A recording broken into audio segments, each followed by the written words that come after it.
guys talk about chemistry and psychology within these characters, since they complete each other in many ways? But can you talk about how that began and how it's evolved from your point of view? He used the word psychology, so that's your department, and doctor.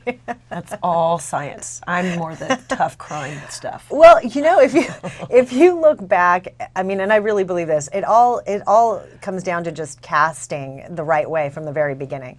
And the moment we met, we didn't know each other before the show started, and we read together. I felt it. I felt really comfortable, and I felt like we were both present and there, and like we were funny together. We understood each other's humor, and I think if that translates onto film, then we're really lucky, because you just cannot, regardless of how good the script is or how well written or anything, it does not matter if people do not have that chemistry. I know what you're doing.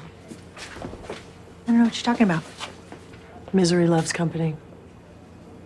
You know, I think it's evolved a lot through the years, because the characters weren't like so close in the very beginning, and they have grown to know each other more and go through more through the season. So now it's really fun. I mean, I have such a great time working with Ange, because she's such a very present actor, and she's there, and if it's not working, she's not going to do it. So we just kind of play around and come up with things to do. And so I think all that stuff really helps, and it helps it be organic. Laura, I hate seeing you so sad. And whatever you're feeling, it's okay to feel it, all right? Just say it. I think one of the beautiful things that happened, you know, when we read together was that you could tell that Sasha had girlfriends in her real life. You know, I mean, because some of them I don't think did. But you could tell that, you know, Sasha had good friends. She knew what it was like to be a girlfriend. She knew what it was like to support her friends, and that is an intricate part to both of these characters. I totally agree that they've grown together, they've come together, they've learned to really, really love each other and support each other and care for each other over, you know, the 4 years that they've been together as characters. Okay. I did want a fruit basket. Yes. I did, and it should have had Downju pears and a nice Prosecco and gourmet chocolates and spa stuff. So pick up the phone and tell her. I can't. I think what we have in real life, you know, does translate into what's written. And if you don't have that, it's very difficult to fake.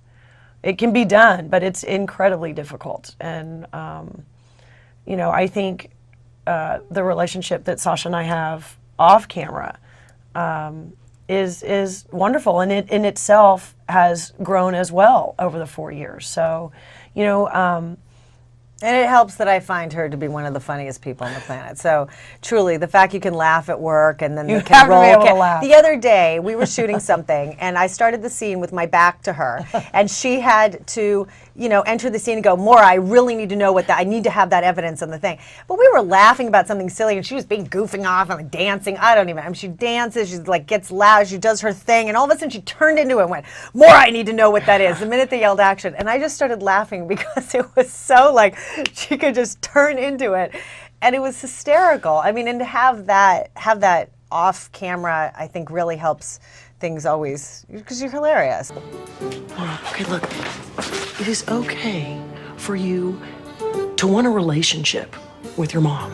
I mean, you'd be even weirder than you are if you didn't want to know your biological mother. You know, Maura definitely lives a lot in her brain, and you know, and it's hard. It's hard to recite a lot of that medical terminology and to sort of live in this bubble, this science bubble, if you will, the brain of a scientist and a doctor, and it can be very disconnecting. So Angie does a phenomenal job, you know, playing Jane, because sometimes she has to listen to the things I'm saying, and it does sort of, you know, fall on deaf ears. Nobody knows what I'm talking about. And so I have to keep a straight face, and I got to stay in my zone, and she's got to stay in her zone. So there is like this funny kind of dynamic that it isn't easy to create, and yet it always works, because we almost have to exist in our own thing. Okay, so now I am a whiny, weird pain in the ass. Trying to be patient. It must be very hard for you. It It is. And now we've gotten it down. We know the moments that I go into my headspace. But it's fun for me. I really like the humor of it. I don't know what a lot of the stuff means, and I have to Google and look things up all the time, and it can be very challenging. I like that Maura's had the opportunity to have this other darker aspect to her family life that's been unraveling over the last 4 seasons.